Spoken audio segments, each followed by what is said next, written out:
Je m'appelle Patrice Merlin, j'ai 52 ans et je suis actuellement responsable sécurité et sûreté chez Viparis, Paris Expo, Porte de Versailles.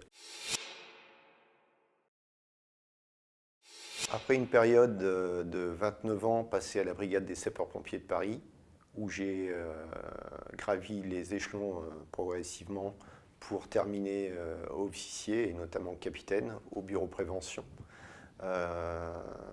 Je suis depuis 3 ans le responsable unique sécurité du parc des expositions de la Porte de Versailles.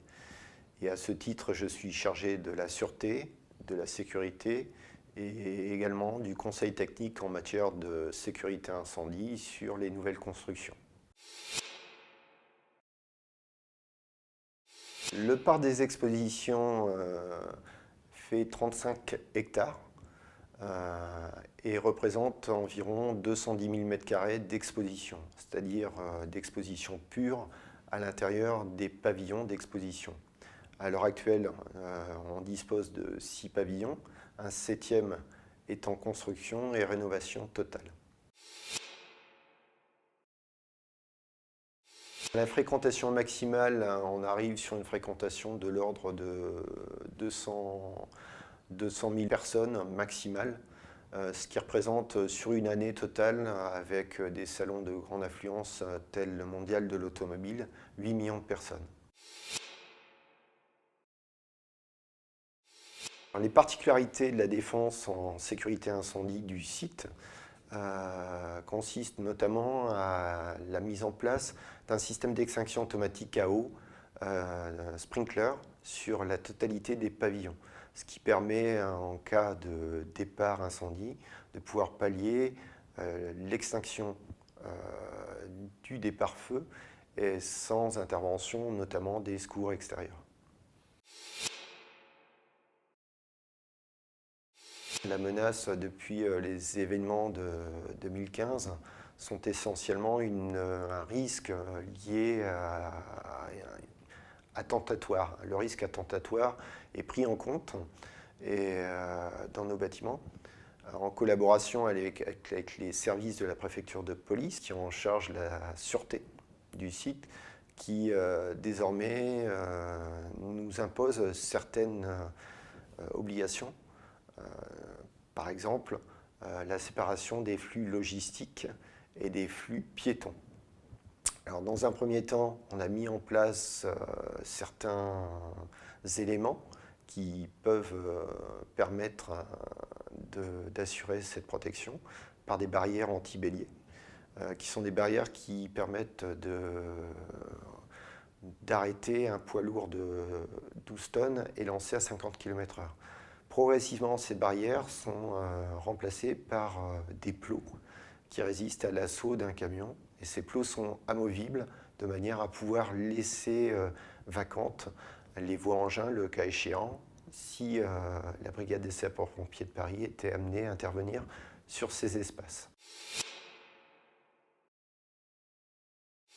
La collaboration se fait par le biais, d'une part, des commissions de sécurité, parce qu'elles sont nombreuses sur le parc, au nombre de 5 à 7 par an. Nous sommes un des sites les plus visités au niveau des commissions de sécurité en France. Donc nous entretenons des relations cordiales et amicales, étant donné que je proviens du bureau prévention. Et d'autre part, avec la 6e compagnie, qui est amenée à intervenir fréquemment, du fait des 8 millions de visiteurs annuels, cela nous amène également à avoir des interventions de secours à personne, pour lesquelles nous disposons de personnel formés en secourisme, mais qui ne peuvent pas transporter les victimes sur les centres hospitaliers les plus proches. Donc de ce fait, la 6e compagnie intervient sur notre secteur. Le nombre de personnes travaillant sur la sécurité du site est variant.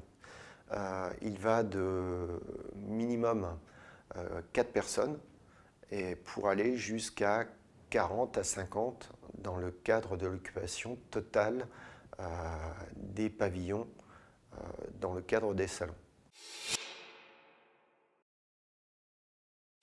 Préalablement à chaque salon, il y a une réunion sécurité et sûreté en collaboration avec les clients qui organisent les salons.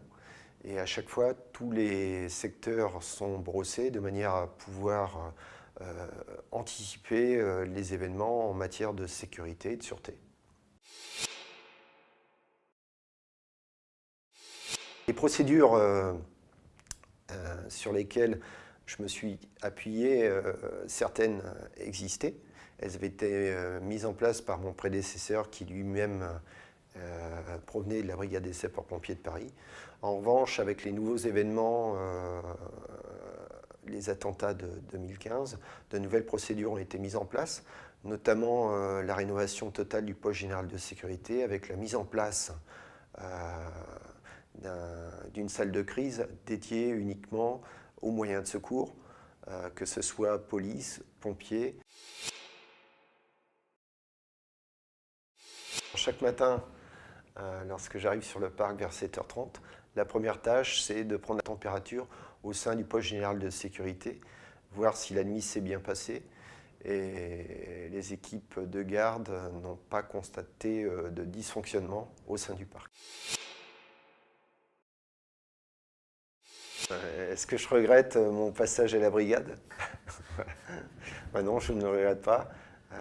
La brigade, c'est une maison qui apprend énormément et qui permet également d'être polyvalent de manière à pouvoir embrasser correctement une carrière civile, le cas échéant.